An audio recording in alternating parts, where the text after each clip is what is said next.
Negribētu šobrīd no galvas saukt konkrētu plānu. Mēs to iesniegsim ministru prezidentam, bet svarīgi ir tas, ka tas, ko teica Dombrovskis, lai varētu panākt centralizētu atbalstu funkciju, tādu apvienošanu, konsolidēšanu, tad daudz lielāks efekts ir no tā, ja tās ministrijas arī centralizētas, ja tā var teikt, konsolidētas.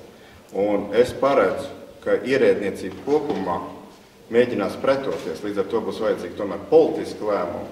Un vislabāk ir, ja šāda reformēta ministru kabineta konkrēto nozari pārvalda spēcīga politiska persona, spēcīgs politisks ministrs, kurš piespiež arī centralizēt šīs atbalsta funkcijas.